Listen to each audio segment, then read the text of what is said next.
Selamat menikmati part 3 dari alur cerita pangeran ketujuh yang dianggap sampah. Jadi tanpa berlama-lama lagi, mari kita masuk ke intro.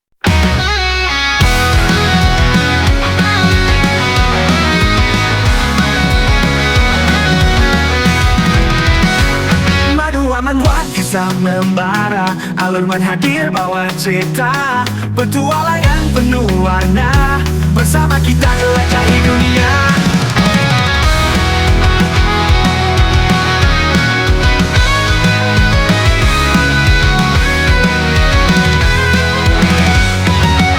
Kok bisa? Penyamaranku sempurna.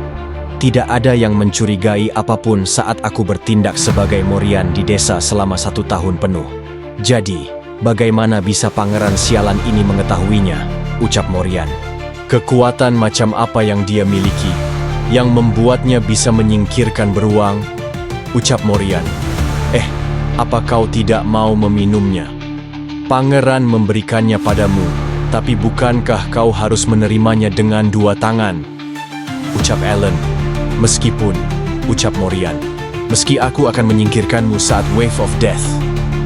Ucap Morian sembari mengeluarkan aura necromancernya. Morian pun langsung menepis air suci yang dibawa Ellen, dan membuat air suci itu pecah berceceran ke tanah. Morian pun memanggil para skeletonnya untuk melawan Ellen.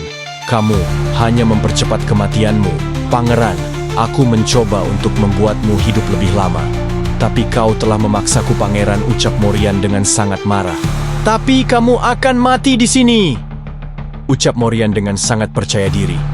Namun saat skeleton itu mulai berjalan menuju Ellen, Ellen pun langsung membalas dengan memukul para skeleton menggunakan sekop. Dan ternyata skeleton itu begitu rapuh, hanya dengan sekali pukulan tengkoraknya langsung pecah. Beraninya kau bertingkah sombong di depanku? Kembalilah selagi aku masih baik, bangsat, ucap Ellen. Saat Morian sedang lengah, Charlotte langsung menyergap Morian dari belakang. Kerja bagus, Charlotte, ucap Ellen sembari mengusap-usap kepala skeleton. Apa-apaan? Siapa kamu? Bagaimana kamu melakukan itu pada skeletonku? Apa sekop itu sumber kekuatanmu, Pangeran? Ucap Morian dengan bingung. Itu benar, sekop sangat bagus akhir-akhir ini, ucap Ellen dengan mengejek. Mustahil itu hanya berupa sekop biasa. Itu pasti relik suci, ucap Morian. Apa kau benar-benar meributkan hal itu? Ucap Ellen. Alih-alih mengkhawatirkan dirimu, Morian pun akhirnya mengakui semua tindakannya. Namaku Morgana, necromancer usia 63 tahun. Ucap Morgana. Warga pun terlihat sangat terkejut atas apa yang mereka dengar. Apa kau tidak mau mengakui semuanya? Ucap Ellen. Aku akan memberitahumu siapa yang menyuruhku untuk membunuhmu. Jadi jangan membunuhku, ucap Morgana dengan cemas. Maksudmu seseorang menyuruhmu melakukan ini? Ucap Ellen.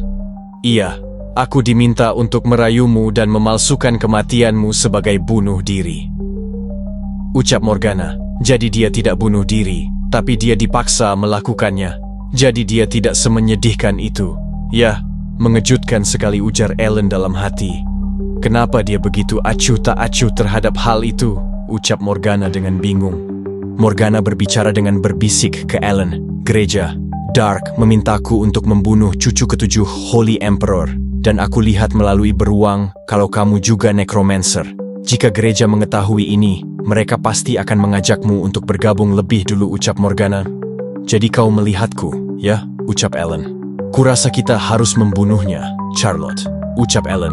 Oke, mari kita lakukan, ucap Charlotte. Tunggu, aku salah bicara. Aku akan merahasiakannya, dan aku akan memberitahumu semua hal tentang Gereja Dark, ucap Morgana dengan panik. Jika kau mau memberitahuku semuanya semudah ini, maka itu tidak bernilai, ucap Ellen sembari menampar Morgana. Warga desa akan menentukan takdirmu. Ada banyak orang yang kehilangan anggota keluarganya karenamu, ujar Ellen yang menyerahkan Morgana ke warga desa. Kau harus membayar dosamu, ucap warga desa. Tunggu. Ampuni aku, ucap Morgana. Bagaimana kau akan menanganinya? Ucap Ellen. Dia harus menerima hukuman yang sama dengan kejahatan yang telah dia lakukan, ucap warga desa. Kami akan memberinya kematian yang menyakitkan lalu meninggalkannya di hutan. Kemudian para binatang akan memakan mayatnya, dan yang tersisa darinya akan jadi zombie. Bukankah itu akhir yang sesuai bagi necromancer yang membuat orang mati sebagai mainannya, ucap warga desa. Seperti yang diperkirakan dari abad pertengahan, metodenya brutal sekali, ujar Alan dalam hati. Gereja Dark. Aku tidak bisa mengetahui semuanya, namun aku berhasil mencuri buku-buku necromancer itu dan menyimpannya ke dalam penyimpananku. Sebagai necromancer, akan menyenangkan jika aku bisa bicara pada para spirits. Tapi kurasa aku tidak bisa mendapatkan skill itu di sini. Mari lihat, sekarang saat aku memikirkannya, wanita itu menyebutkan sesuatu tentang Wave of Death atau semacam itu, ujar Alan dalam hati. Meski aku akan menyingkirkanmu saat Wave of Death, ucap Morgana sebelumnya. Aku harus baca tentang Wave of Death lagi. Dan apakah pembunuhan ini direncanakan oleh kakak-kakakku yang berada di balik semua ini? Bagaimanapun juga, karena aku seorang pangeran, mereka mungkin mencoba menyingkirkanku karena pertarungan penerus. Perebutan kekuasaan, ya rumit sekali. Apa ini kehidupan keluarga istana? Bagaimana jika aku benar-benar terbunuh? Haruskah aku menyewa beberapa tentara bayaran? Untuk sekarang, aku harus meningkatkan kemampuanku dalam mengendalikan skill-skillku secepatnya, ucap Alan. Terlihat di belakang Alan ada Charlotte yang sedang menguping apa yang sedang dibicarakan Alan. Charlotte pun berujar dalam hati, "Yang mulia akan dibunuh." Semua orang bilang Yang Mulia telah berubah.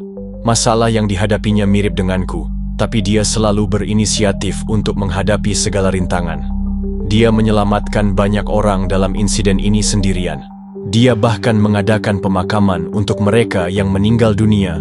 Dan, ujar Charlotte dalam hati, "Charlotte, saat kau berbaring di sana, Yang Mulia juga menangani mayat orang tuamu." Ucap pengawal Alan. Charlotte sampai meneteskan air mata karena terharu mendengar bahwa jasad kedua orang tuanya sudah dikuburkan oleh Alan dengan layak. Dia sudah kuanggap orang tua dan penyelamatku. Aku ingin berterima kasih padanya. Tapi itu saja tidak cukup. Ada bahaya yang mengintai di sekitar pangeran, dan dia membutuhkan perisai untuk melindunginya. Dalam hal itu, untuk melindungi Pangeran Agung, aku harus jadi lebih kuat, ujar Charlotte dalam hati. Namun saat ia melihat ke arah pangeran, ia malah melihat pangeran sedang berpose seperti ayam yang ingin mematuk makanannya. Charlotte pun menarik kata-katanya tentang Pangeran Agung. Scene pun berpindah ke Alan yang sedang mempelajari lebih dalam tentang necromancer. Undead berevolusi seiring waktu. Saat tubuh para zombie membusuk, mereka jadi skeleton. Tapi jika mereka berhasil mempertahankan tubuh, mereka akan berevolusi ke dalam versi mereka yang lebih kuat. Pertama, mereka akan menjadi ghoul. Dari ghoul, jadi dulahan. Dari dulahan, menjadi vampir. Semakin mereka berevolusi, mereka jadi lebih cerdas dan kuat. Saat para zombie berada dalam kegelapan, mana yang terkandung dalam kegelapan membuat mereka berevolusi lebih cepat. Itulah kenapa mereka selalu menginginkan mana yang lebih kuat. Karena itulah tujuan semua zombie disebut tanah Dead Spirits. Untuk mencegah daging mereka menjadi membusuk karena cuaca panas. Para bajingan itu akan menuju ke tanah yang lebih gelap dan lebih dingin. Saat musim gugur berakhir dan musim dingin tiba, periode dingin saat insting, mereka untun menemukan tanah Dead Spirits berada di puncaknya. Itu disebut Wave of Death. Pada tanggal 25 Desember, hari terdingin selama periode Wave of Death. Hari di mana Raja Tanah Kematian, Amon, mati, adalah hari di mana jumlah undead terbesar datang mencari tanah Death Spirits untuk mendapatkan kembali kehidupan mereka. Sekitar sebulan lagi sampai saat Wave of Death dimulai, penyihir itu berencana memanfaatkan para zombie itu untuk membunuhku, ujar Alan dalam hati. Yang Mulia, aku akan membantumu menyimpan bukumu jika kamu memberikannya kepadaku, ucap Charlotte. Baiklah, ini, ucap Alan. Aku tidak memintanya, tapi dia masih datang ke gereja tiap hari. Selain mengatur buku, dia bahkan melakukan bersih-bersih dan menyiapkan makanan tanpa dibayar. Yah, dia mungkin akan pergi saat dia sudah puas dengan apa yang ia lakukan. Dari apa yang kudengar, kelihatannya Grill menerimanya sebagai putri adopsi, jadi dia sekarang punya rumah untuk kembali. Bajingan itu, meskipun dia terlihat ceroboh, dia orang yang baik, ujar Ellen dalam hati. Namun saat Ellen sedang asik-asiknya memikirkan itu semua, tiba-tiba saja muncul beberapa kesatria yang memasuki tempat tersebut. Nama Harmon Dian, 33 tahun. Wakil Komandan Knight Holy Cross. Ahli pedang keluarga Holy, pelindung Haim. Ucap panel system. Kudengar Anda menangkap penyihir Morgana. Ucap kesatria Dian. Dia langsung ke intinya tanpa memberiku salam. Dia semakin memperlakukanku seperti pangeran buangan. Ya, terlebih lagi, mengingat dia sudah mendengar beritanya. Para bajingan ini pasti orang yang terus mengawasiku, ujar Ellen dalam hati. Itu benar, aku menangkapnya bersama dengan warga desa. Kenapa? Ada masalah? Ucap Ellen dengan sedikit kesal. Kami kemari untuk mengkonfirmasi faktanya. Tapi kelihatannya benar. Kau berjuang keras bersama penduduk desa, ujar Dian. Iya. Ucap Ellen membenarkan apa yang dikatakan Dian. Dan membunuh Raja Predator dengan peralatan bertani. Sementara orang bernama Grill membunuh 30 zombies dan menyudutkan penyihir dengan air suci. Ucap Dian. Namun terlihat Charlotte yang nampak kesal dengan apa yang diucapkan Dian dengan apa yang sebenarnya terjadi. Petani itu memberitahuku sendiri. Ucap Dian. Belum 5 menit sejak aku memujinya jadi orang baik. Tapi dia sudah melebih-lebihkan tentang dirinya sendiri, ujar Ellen dalam hati. Sejujurnya, kupikir itu dilebih-lebihkan. Tapi setelah melihat jejak pertarungan yang sengit, kurasa semua yang dia katakan benar. Ucap Dian sembari melirik ke arah makam. Jika kau seorang Holy Knight, jangan terlalu mudah tertipu seperti ini. Ujar Ellen dalam hati. Apa kau tahu kalau Morgana milik Dark Church? Iya, aku dengar darinya. Dia bilang itu semacam rahasia. Tapi itu adalah fakta publik. Ucap Ellen. Ya, karena mereka adalah organisasi yang kejam. Sejauh ini, Morgana telah mampu menghancurkan 4 desa sendirian. Ucap Dian. Aku dibodohi tanpa mengetahuinya. Ucap Ellen. Jadi apa Anda benar-benar mengeliminasi penyihir itu sepenuhnya? Ucap Dian. Bukankah kau sudah dengar? Dia sudah dihajar sampai mati dan tubuhnya dibuang. Ucap Ellen. Apa Anda yang melakukannya, Yang Mulia? Ucap Dian. Bagaimana bisa aku? Kekuatan macam apa yang kupunya? Ucap Ellen. Tentu saja, memang benar aku yang menaklukkannya. Tapi tidak bagus mengungkapkan kekuatanku. Memang benar kalau warga desa juga membantu. Jadi mari kita ikuti bualan Grill. Ujar Ellen dalam hati. Aku cuma berada di sana, membuatku begitu takut sampai aku hampir membasahi celanaku. Ucap Ellen sembari berakting ketakutan. Para kesatria itu pun langsung menunjukkan ekspresi jijik melihat apa yang dilakukan Ellen. Baiklah, ini sudah cukup. Memikirkan apa yang baru saja aku lakukan sudah membuatku jijik. Ujar Ellen dalam hati. Kalau begitu Anda pasti tidak tahu tentang buku sihir penyihir. Ucap Dian. Buku? Ucap Ellen. Ya, salah satu tujuan kami kemari adalah untuk mengambil buku tentang ilmu hitam. Tapi entah kenapa, bukunya kosong, ucap Dian. Ellen pun memasang wajah polosnya padahal ialah yang mengambil buku-buku itu. Para warga desa mungkin membakarnya karena betapa tidak menyenangkannya buku-buku itu. Kau bisa tanya pada mereka lagi, ucap Ellen. Iya, terima kasih atas informasinya. Dan yang terakhir namun tidak kalah pentingnya, ini.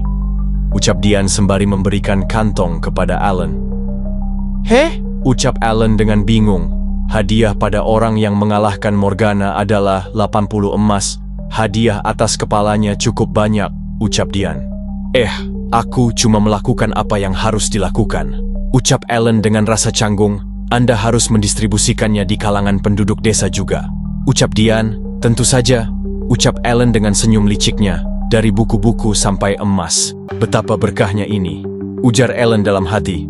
Saat Ellen sedang mencium mie koin-koin emas itu, tiba-tiba saja Dian berucap, karena aku sudah menyelesaikan pekerjaanku di sini. Tolong izinkan aku, Yang Mulia Pangeran. Tolong kemasi barang-barang Anda. Ucap Dian. Kenapa? Aku sudah diasingkan. Tapi apa aku mau diasingkan lagi? Ucap Ellen dengan terkejut. Bukankah hampir waktunya Wave of Death?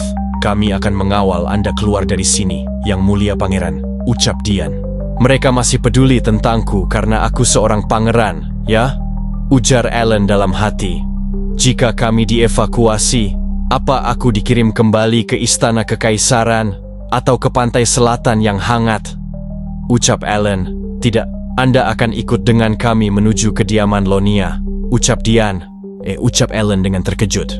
Jaraknya setengah hari dari sini, kita masih akan berada di tanah kematian. Jadi apa ada gunanya evakuasi ke tempat itu? Ucap Alan. Ada.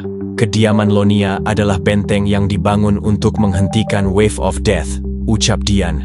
Untuk melawan para zombie di Wave of Death, kami memiliki tentara dan para tahanan. Ucap Dian. Jangan bilang. Ucap Alan dengan sedikit terkejut. Iya, akan ada banyak korban. Jadi tolong selenggarakan pemakaman di kediaman Lonia. Ucap Dian. Alan pun membayangkan akan banyak zombie yang mendatangi tempat tersebut. Scene pun berpindah ke benteng Lonia tersebut. Gennard Lapang 45 tahun, penguasa feudal Lonia atau Viscount. Trade menghibur, komunikasi, penyayang, ujar panel sistem. Bagaimana perasaan Anda, Yang Mulia? Ucap Gennard. Tidak baik. Ucap Alan dengan malas. Apa perjalanan Anda sulit? Ucap Gennard. Iya, keretanya tidak nyaman untuk dikendarai. Ucap Alan. Ngomong-ngomong, siapa kau? Ucap Gennard bertanya kedua orang yang bersama Alan. Orang hebat. Ucap Grill, pelayan. Ucap Charlotte, mereka memperlakukan kami dengan cukup baik untuk seorang pangeran buangan. Ujar Alan dalam hati, berhenti mengobrol dan antar aku ke ruanganku. Ucap Alan. Iya, ucap Gennard. Tapi kenapa aku? Haruskah aku datang ke sini? Tanah Dead Spirits, tanah Lonia, disebut benteng pengorbanan. Tempat ini disebut seperti itu karena para korban yang akan meredakan amarah orang mati dengan menggunakan jiwa mereka berkumpul di sini. Ujar Alan dalam hati.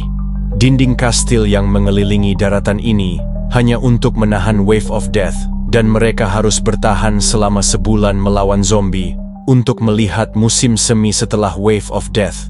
Ujar Alan dalam hati, semua prajurit dan para tahanan itu akan bertempur di garis depan. Ucap Alan, iya, Anda bisa membantu kami merawat orang yang terluka dan menyelenggarakan pemakaman. Ucap Dian, oh, kurasa aku bisa melakukannya. Ucap Alan, setidaknya ada 2-3 ribu korban setiap tahunnya.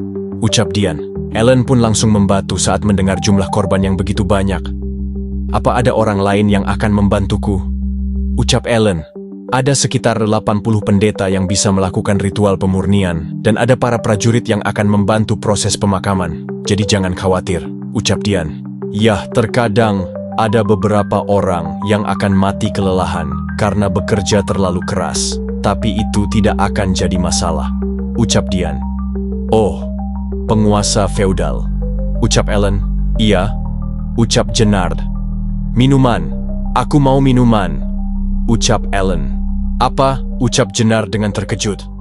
Aku tidak bisa menangani situasi ini tanpa minuman. Sekarang, aku lebih baik mati karena terlalu banyak mabuk daripada karena terlalu banyak bekerja.